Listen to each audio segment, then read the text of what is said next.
Hey everybody, thank you for joining us on Realty Check. I'm your host Trish Williams, and this is a show where we talk Las Vegas, local real estate from professionals. You hear it firsthand, the real deal, not everything that you're seeing out there. So thank you so much for tuning in. If you're watching our show, take a moment, like, share, comment, tell your friends about it, leave us a review. We really appreciate the support, and thank you so much for tuning in.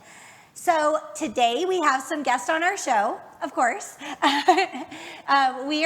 Today we have Mia Wolfe. Mia Wolfe is with First Class Real Estate, and thank you, Mia, so much for being here today. Thanks. And you're a repeat guest, so thanks for coming back again. Of course. And we have Damien Bass. Damien Bass is with Real Broker LLC. Yes, ma'am. And we have they're great professionals, both people that are close, near, dear to my heart. So I'm glad that you guys are both here on the show today to talk real estate. Yeah, thank you for having me. Thank you. Before we get started, I have kind of a silly question. Do you feel like you're on a hamster wheel sometimes? Like, has this year been just like, whoa, over and over and over, like the never-ending cycle? This year's been crazy. Kind of Groundhog Day. Every day, every day it's again. It's been a long year. It's been a long year. It's been a very busy year, which is a blessing, right? Yes. It's definitely a blessing, but it has been a crazy year. So it takes, and kudos to both of you, because I know what both of you guys are doing out there too. It takes grit. People look at realtors and they're like, oh, it's so easy. Yeah, I heard. It takes grit to get through this and to stay on top of it, hustle, and do what you guys are doing out there. So very good. Kudos to both of you guys for that. Gratitude, appreciate it. Yeah. One thing I hear sometimes, some people will be like, oh, real estate, realtor life is so glamorous, right? We make it look good. We do a good job of making it look good. But, they've never been in high heels and a dress and fished a for sale sign out underneath the chain link fence because it blew over. And I see them putting on the signs for the open houses, in the red bottoms, and it's like, oh, baby, get an assistant or something. In the middle of the street, dodging traffic. Dodging traffic in the red bottoms, like, oh. So, yes, it's just not as glamorous or easy as it looks. No. There's a lot of behind the scenes. Yeah, anything that looks easy, there's hours and hours of hard work behind it. Yeah. For sure. The idiosyncrasies, the little stuff. Yeah. Like being an actor, actress, any of those, Yeah. All you see is the movie. You don't see is all it takes. Cut. You don't see all that stuff. Yeah, no, it is definitely. There is a lot that goes on behind the scenes. For sure. And this year has been really crazy busy for all of us. So that is definitely something to be proud of, give yourself some credit for there. So our first topic that we're going to talk about today. So we're talking about just things that are out there in the news, in the market, things that are happening right now in the market, things that we hear about, headlines and everything. But our first one that we have is buyer love letters. So a lot of times, and I've seen news articles about this, I've seen, little stories about it, everything like that, about, the buyers write the seller, because there's multiple offers out there, and you really have to try to get creative or do what you can to make your offer stand apart. But there was a realtor, which Mia just shared with me last night. I didn't even know about this. Yeah, I can't wait to hear. There was a realtor, an article posted by the Association of Realtors that, are they buyer love letters or are they liability letters? Because there's a gray area there, which I never thought about. So thank you so much for that. And let's talk about that. Do they work? Do we need to be cautious about that and how we're doing it and what we're doing, if we're doing it, or should we just not do it? Right. What are your guys' thoughts on it? Well, I'm going to have to be Karen. Go ahead, Mia. Be Karen. I think they definitely work. I mean, they do against multiple offers, but the liability of it, it is a fair housing, or it could be a discrimination thing. And so honestly, I think a love letter from the lender and your agent is even better of like, hey, my clients are super qualified, they're stable, they are, you know, from yourself and from have the lender write a letter or call or do a video, you know, something. I send, you know, videos that, hey, I just sent my offer. Like, it can come from us, but I think when we're allowing them to go through and, you know, I think I'm going to plead the fifth on how many I've received and how many I have got given. But I think moving forward in the future, like, we really need to think about that aspect of it. I do. I think it's a great point. And again, I didn't even think about it till last night. I sent you over the topic. You sent me the article. I was like, wow. Well, because we're told by the industry, like, you know, you get the same things I do as realtors. We get these, you know, blogs and stuff that come in and they're like, oh, great idea for your love letter. Put a picture of the pet in and, you know, whatever, and blah, blah, blah, blah, blah. So we're kind of told that as well. So, I mean, you know, and I'm sure every state's probably different with their things, but yeah, it could definitely be a liability, I think. Yeah. I think it's there's a difference between trying hard and being consistent. And we were kind of talking about being a quote unquote try hard. And I think that's one of those things, like, you're trying too hard. You know? No, seriously. Yeah, because no, you're right. And I realized it because I still work with renters. And I use that, you know, base to, you know, transform them into, you know, ownership. Right. But when they were writing these letters during COVID to try to stand out, quote unquote, they were sounding like sob stories to me. True. And I was thinking about it from an investment point. I'm like, okay, can you pay your rent? Can you pay your bills? You understand? I don't care. You know, we all got a cat, a dog, a wife, a granny. You know, everybody's been sick during this period. And that's when it kind of, it was under the microscope. I'm like, wow, you know, because everyone was affected by COVID. Right. Your story does not mean nothing. What's your credit score? How much money you got? Yeah. You know, so even with the people who wanted to write letters, I was still saying, yo, don't start them off talking about your cat in the tree. Start them off like, hey, my credit score is challenging, but I have 6 months additional to pay on top of that. Yeah. Here's why. Or, you know, if you don't, but just don't. It's like, you know, I hate to sound, you know, cold. It's like no one cares if we're all going through the same thing at the same time. Your story isn't as standoutish. Right. You know, my grandmother's sick too, or my father's sick too, or, you know, or my aunt was laid off. My wife was, it just doesn't stand out. In fact, it makes you seem like more of a liability than an asset. I gotta pamper you now. I gotta give you extra consideration. Yeah. No, when I have this person who could be qualified to buy a house who's renting, I just go with that 700 score. Yeah. You know what I'm saying? So keep it professional, and I feel like that's what we really need to focus on when we're doing it, is keeping that line of professionalism. That part. I have a little summary about the buyer, you know, about their credit, about, you know, the lender that we're working with, if they're working with our preferred lender. I mentioned to them that we, you know, we've worked with this lender X amount of years, we know their performance, you know, things like that. I do put all of that in there.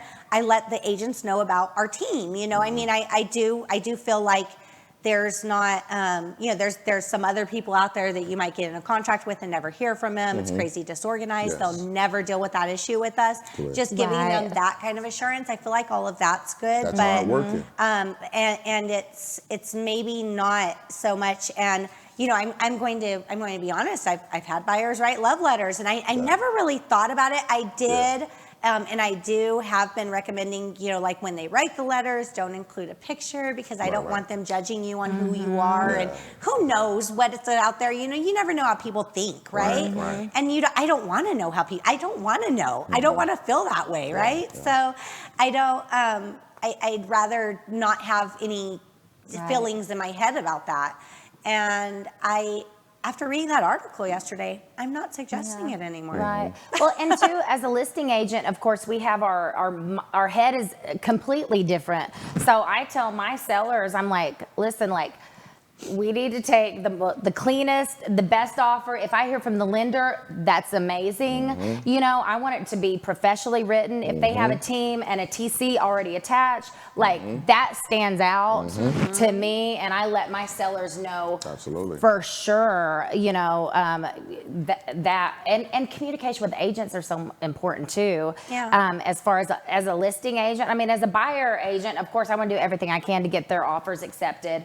And you know, I understand whenever they take another offer that's, you know, They're stands gonna go out. with the best They offer. should, as they should. As they should. Yeah, as they should. Yeah, and Right. we're not. I mean, selling our homes is not. We don't not sell personal. our homes as a. Yeah, it's not a.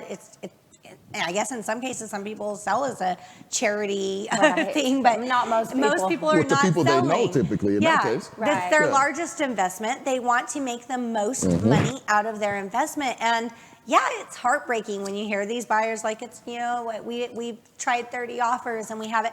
Yes, Right. It's heartbreaking, but really, when it comes down to it, what is it that you need? What's the best interest of the seller? And that's our jobs as agents, is to Exactly. make sure that whatever we're doing is in the best interest of our client, Yeah. whether we're representing the buyer, whether we're representing the seller, whoever it is, it has to be Right. in their best interest. And if the bottom line number is their best interest, and how many times have you seen like an FHA offer that's $40,000 above list price, but they need help with closing costs, you know? And it's, the offer looks great, but you have to come down to reality that like this is probably not going to appraise, and the buyer doesn't have any cash to pay a Right. difference. If you're willing to take that risk, fine. You know, seller gets to make that decision, but they have to know that that's a risk. Do you really want Right. to be sitting there with them when the appraisal comes in 40,000 under and the buyer says, well, I don't have any extra money, I need help with closing costs. Right. We want to make sure they know what they're expecting. Exactly. Yeah, and with the multiple offers too, I mean, there's a lot of research that goes in on our part to see that. Like, you know, what they're putting $100,000 down. Well, like, send me proof that they have it in the bank. You know what I mean? I mean, like, there's so many factors to our side of it, looking at these multiple offers and buyers' letters and all these different things. Like you said, you know, if it doesn't appraise, we want to see an appraisal contingency. Right. And we want to know that you have the money there. And proof of funds And for proof that. of funds That for part. that. Like all of these things. And so that's kind of it. Like you said, I mean, it stands out more so than a sob story or a I Well, love how much your cash house. do you have over the appraisal? Right, and proof of What- funds for that. Correct. I had an offer Yes. recently, just a couple days ago, that they offered to pay $20,000 above the appraisal. So I asked for the proof of funds, and then it took a few hours. Everyone went silent, and then the lender. So I contacted the lender. I said, they're giving this offer. We were highly considering it. And the lender's like, no, they don't have the funds to do that. Right. Why are you going and putting it in Why a are you- contract? would you even put it that- yeah. Because Why of would you even write that course, up? well, of course, because if it came time and that was the case and the appraisal came in 20,000 under, it's automatic loan denial because they don't have cash to close. Right. But it was to me, it might as well be a fraud contract Right. at that point. They never had the money to perform in the Exactly. first Right. place. Yeah, right. So I don't want my sellers caught up in that. No, and I had we had multiple offers, a really nice house, and I had an agent go to the door, knock on the door, and hand a paper offer over to my sellers and give a story. They read the letter, and I told him, I That's said, not please, it's allowed. not allowed. I called the agent, and I said, listen. He was like, oh, I'm so sorry. I thought that I just stopped by. I thought you were there because you had a showing or something. Hand it over. And I told them, you know, just bring me the offer. Don't read the letter. They had, I mean, this house went like 30,000 over list price. They initially chose that one because they had read it, and it wasn't even as good of an offer as the other ones. Luckily, I mean, I got with him, and they didn't have it to back it up. The same thing, like they didn't want the appraisal contingency. They didn't have it to back it up. And so luckily we were still negotiating other offers and was under contract, you know, with another one immediately. But I mean, so that says, does it work? I mean, Yeah. I mean, it's not kind of in a manipulative way, maybe. Yeah. But I mean, that's of course against the rules. You cannot do that. You No. can't do that. I And you think know it's- who you are, Yeah, agent. real good. Yeah, that is awful. Isn't That is that- slimy. Yeah, that's super slimy. It Just is. to, you know, use that kind of information to pull at somebody's heartstrings. To me, it's slimy anyway. Yeah. You know, But then I'm sure the buyers, he's working hard on their behalf. In his defense, I'm sure his thing was like, I'm trying as much as I can I love, my buyers to work on them. But still, like, it was, Don't justify it could have messed up. It could have messed up the sale of Right. my seller's house. It could have taken it off the market for 10 days, 15 days, falling out of contract. Then, how that goes. It's a slippery slope. Who wants to be caught up in that, right? Nobody. And I've had that too, where Stressful. Yeah, and I've had it too, where a seller, the buyer actually came, knocked on the door, talked to the seller, told them their story about all this stuff, and the seller called, and I'm like, that. Regardless, they are not allowed to do that. People they got some really, you'd be surprised. You're like, wow. And I'm like, do they know? Do they even know, like, they're not supposed to do that? Well, in that case, I immediately called. The agent should have known. You're talking about the agent. The agent should have known. In this case, I called the buyer's agent, and I was like, hey, your buyer cannot show up at my seller's door and be talking to him about this. That's not even right. Mm-hmm. And she's like, oh, I had no idea you did that. And I'm like, I really hope you didn't. Like, that's just not. Right. People, it's the Wild West. No, it is. I guess it's just so much worse with the low inventory and the market that we're in, because you've been doing this a lot longer than I have, and I mean, has it always been that bold and brazen? Has that always been around? Not really. I mean, your small instances. I had at one point in time early in my career, I had a buyer that I had no idea he did this. He called the listing agent. When we were waiting on my buyer, we were waiting on a response from the offer, and my buyer called the listing agent and gave him some big long story, and I didn't even know this happened. I had no idea. He got the number off the for sale sign and called the guy directly, and the listing agent called me, giving me an earful, and I was like, I had no idea. Wow. Oh my gosh, these people are out of control. What am I gonna do? Wow. So it can get crazy, right? Absolutely. Yes. Okay, so our next topic, let's wrap that one up. Our next topic, so we're hearing about this all the time. Supreme Court right now is they shut down that eviction moratorium, right? The policy has to come from the individual state lawmakers. So in preparing for this, I did go onto the Clark County website last night to see what the website is posting at the current time. So ClarkCounty.gov still shows that the moratorium's extended till October 3rd. Do you think this is going to change, that Supreme Court decision is going to change? And I'm just going to input my little input here that I think for a second too, is I don't feel like, October 3rd's a month away, 30 days. Not to be pessimistic here, but I don't think our lawmakers are going to address anything within the next 30 days and change anything. I think really October 3rd is going to be the date. But what are you guys' thoughts on this? And of course, most importantly, what is the effect that this is going to have on everything? Because everyone's saying when this moratorium's lifted, it's going to be chaos. Do you really think it is, or what's happening? Well, yeah. That's a loaded question. Well, first of all, just the fact that they're already, it's like hot potato. They're already passing it to the state level. Like, hey, we're going to pass this, but we're going to leave it on you. It's like, that's already kind of sus. So it's like, I think it's unfortunate. You're going to make these laws how they are and then not put any kind of stipulations in place to protect the owner.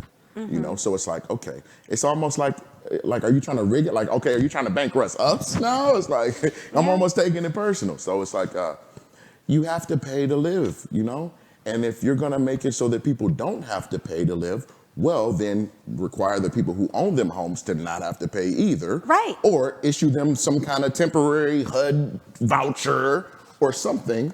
It can't be both. Yeah. It can't be both. It's not right for one person to have to pay, and I know there's this whole and then nobody else has to pay. Mindset that oh, well, they have plenty of money. Well, no, if that's their only source of income. If that's where I'm getting the money from, and you're not paying me, where do I get my plenty money from? Yeah, I know everyone seems to think just because they're landlords, they must be rich, and that's not always the case. And some people are just your average, everyday workers that have these investment properties but rely on the rent payments to pay the mortgages. That's how they pay. It's the same within the industry. The Turo thing, I got a buddy that has 9 cars. When COVID was shut down, it's like, nobody's renting the cars.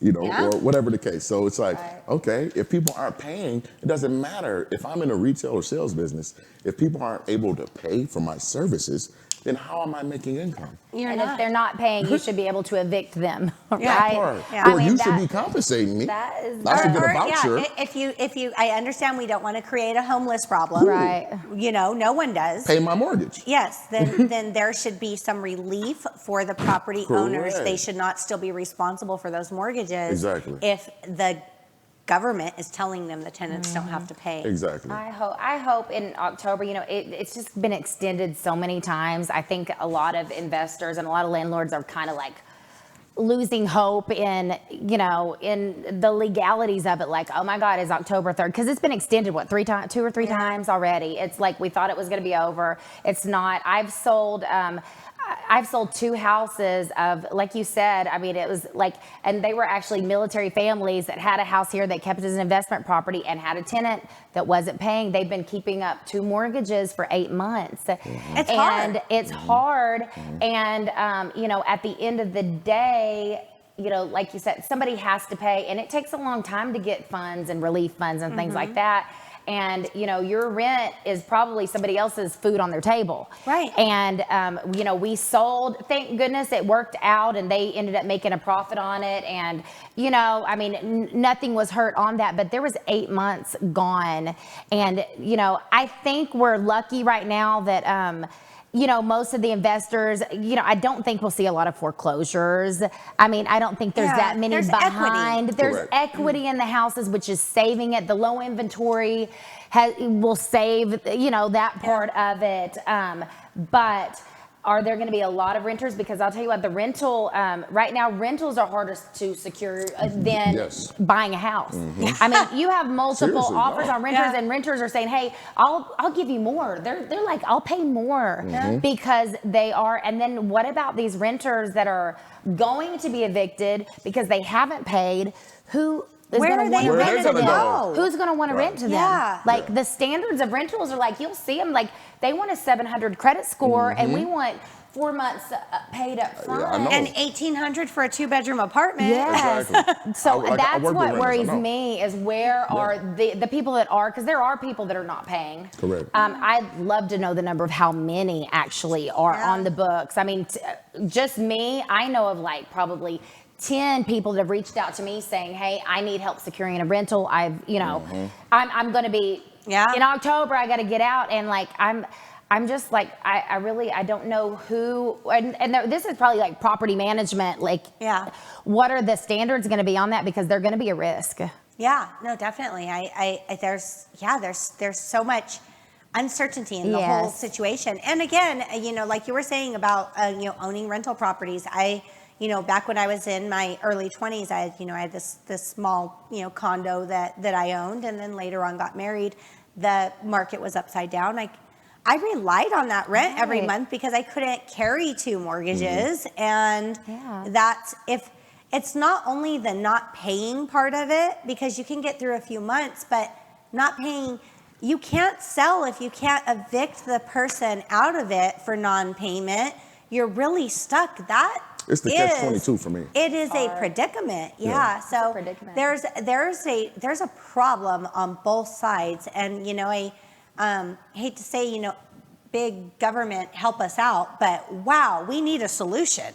And even the houses that are for sale, I mean, you can see a lot of houses on the market and it's like, there's a tenant, it's tenant occupied, it's for sale. It's not in foreclosure, but the tenant is non-compliant. The tenant will not allow us to show it. They won't allow pictures of it. If you buy it, you're going to buy it with this non-paying tenant in it. And so I mean, it's hard. And buyers have to be very cautious Careful. about that. I mean, that's you're buying a home. You have this non-payment tenant in it, and you can't. By the time they open up the ability to even evict and start serving these eviction notices, how backed up are the courts going to be? You're not going to get a court date for a year, right? Like, I just don't. I don't see a quick solution to Yeah. any of this. It's going to take a while. Right. So if you are, or if you know somebody that is in the situation with housing, tenant, rent, they're facing eviction, there is some assistance out there at Housingnevada.gov for people that are facing good. eviction. So I did find that out when I was researching a little bit on this. So our next one that we have, we're going to kind of pair the two together there. So OpenDoor, the great company, we all heard about them out there, right? We all love them? No? I'm lying? Okay. Well, so there's this company, but OpenDoor, they launched video home inspections. So let me just summarize this for people that might not know. They're those people that are like, hey, we buy your house and it's so convenient and we don't charge you commissions, but somehow there's still like, fees that I don't know. I'm not going to say they equal the same amount or more as commissions, but I sure as heck think they do. But I just see the whole thing's just so misleading, but whatever that is. They have their ways. They have their attorneys, whatever. They do their marketing, right? But now they're letting sellers be home inspectors. So not only can you be your own realtor, but you can be your own home inspector, and this is convenience. They're doing video home inspections where these sellers are like walking through the house, I guess, with the phone and inspecting the whole house on their own. I read this story and I'm like, this is a nightmare. And like, how many sellers are gonna like break plumbing pipes while doing this? Or like, what are they doing? What's going on here? What do you guys think about this?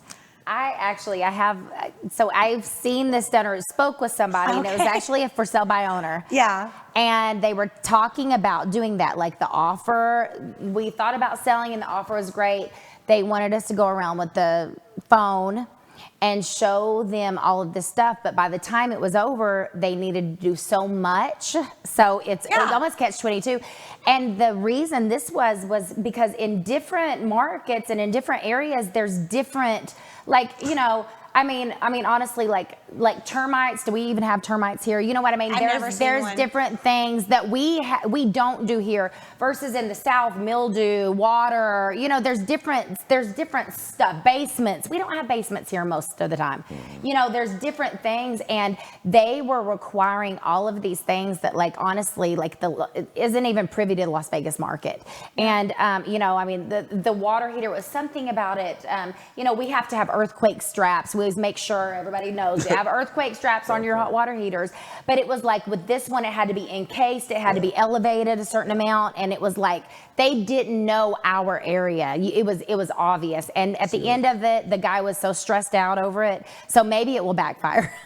It is. It's too much of a liability. Listen, you ladies, have done deals as well. You've gotten your home inspection reports. What are these things? 25 pages long? 27, 30, 50, 80, 250. There's two components. There's a pictures page, then there's the information side. So it's like a double report almost. Right. Now, some novice walking off the street is supposed to go in here, the biggest investment of their lives, and be able to spot that black spot there and be like, oh, is that just a black spot for tar, or is that mildew? Oh, is this asbestos? Like, come on, like, who's doing that? But this is on the seller side, right? Yeah, this is for their offer. Yeah. Well, the point is the knowledge isn't even there in order to be able to facilitate the home inspection. So it's basically like a you don't live know what you're really looking SRPD, for. Right. kind of too. Yeah. And my understanding from what I've read about this is they'll tell you, like, under the sink, go under the sink and take a video of this, and you might open up this, do all these things the home inspector does. Well, a home inspector is trained, licensed, and bonded, and all these other great things. And a home inspector even knows. We don't, the home inspector will say, like, hey, if I see a corroded pipe, I'm not going to turn it up or down because that might break off and it might start shooting out water everywhere.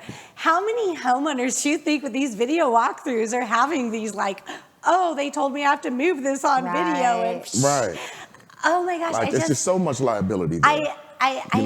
So much. Yeah, and I was reading the article just like laughing, like, oh my gosh, It's impossible. Well, it's the same thing as the buyers with some of these companies. It might be the same company or maybe other companies. I don't even remember. There's so many of them out there where they're like the buyers could show their own house, and the buyers go in and there's the appliances. And then how many times as realtors have we gone in these listings and all the appliances got stolen? The listings are vandalized. That's You're like, right. that's not working out too good for them. But in the same time, they do I don't know how many, whatever, across the country. They have so much volume that they're absorbing the liability of it. But it's just too much liability. It is. You pay professionals for a reason in any industry across the board. Right. You pay professionals for a reason, and it's to get a professional response. You're going to get great information. You want to get the correct stuff. Well, as the buyer, the buyer's going to get their inspection anyways. But as the seller, it's only they're trying to expose anything that they can lower their offer. Exactly. That's it. That's their agenda is not to, let's put the right price on it. Their agenda is to steal your house from you. And really. Let's look at the other side of the coin there real quick. And what about dishonest sellers?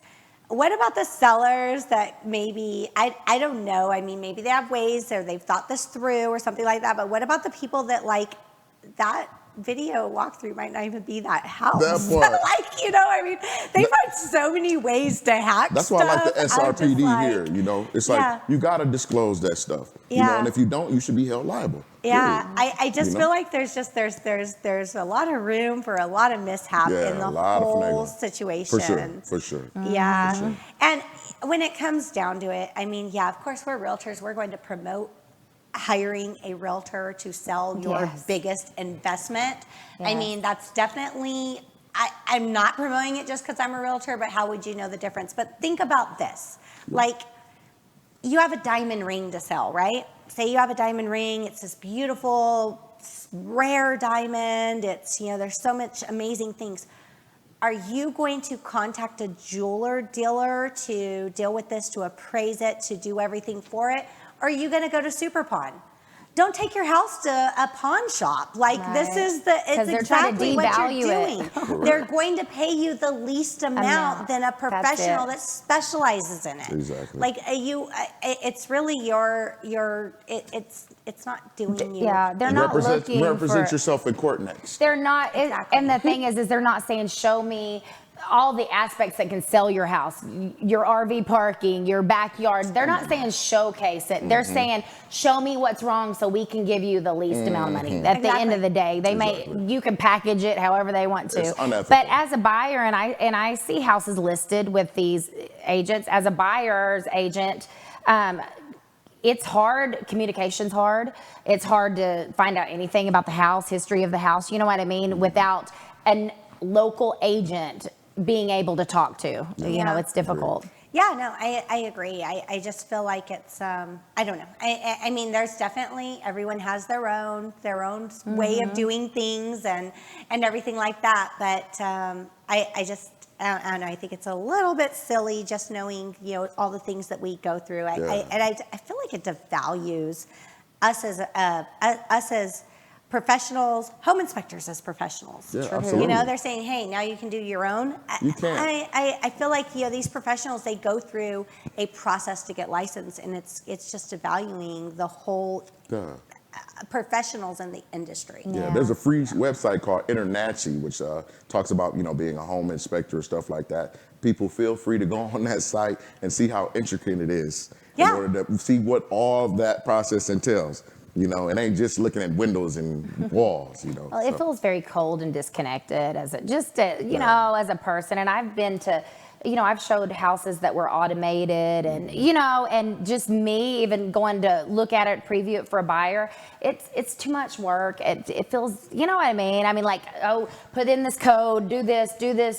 I'll show the video and blah, blah, blah. And it's just too disconnected. And I really feel like our community and people, I feel like they see that and they feel it too.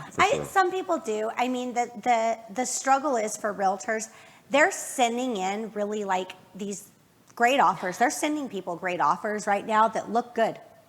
And it makes it to where it's hard for the realtor. They're like, well, why would I list for you? This is more convenient. Yeah. And it's like, okay,